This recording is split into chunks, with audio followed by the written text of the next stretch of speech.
बेटा, मुझे लगता है मेरा आखिरी वक्त आ गया है। लगता है तुम्हारा भाई तो तभी पहुंचेगा जब मेरी मौत हो जाएगी। विमला अपने छोटे बेटे रवि से ये बोलती है। रवि अपनी माँ की ये बात सुनकर बोलता है, माँ जी आपको कुछ नहीं होगा और भैया भी आ रहे होंगे, मैं अभी देख कर आता हूँ।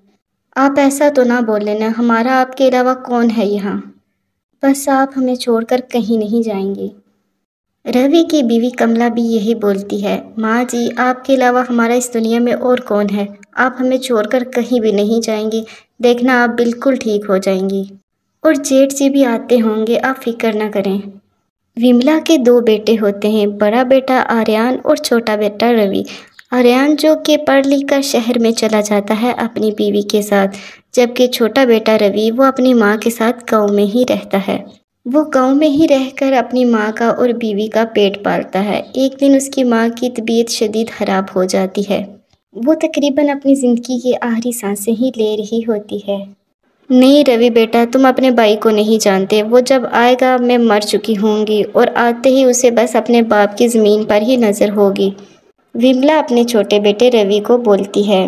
रवि और कमला अपने भाई और भाभी को देखने के लिए घर से बाहर आते हैं, जो कि उनको दूर दूर तक कहीं नज़र नहीं आते।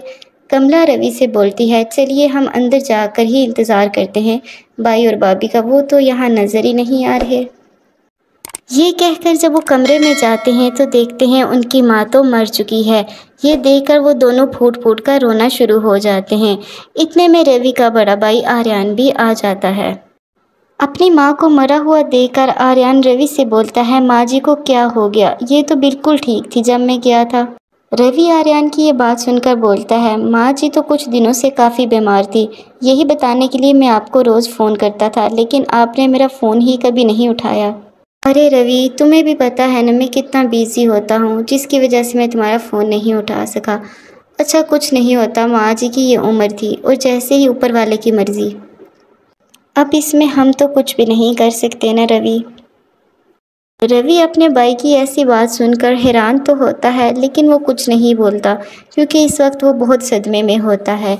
जब रवि की बीवी कमला आर्यन से पूछती है कि जिठानी जी क्यों नहीं आई, तो आर्यन बोलता है उसे कुछ काम है, वो कुछ दिनों तक आ जाएगी।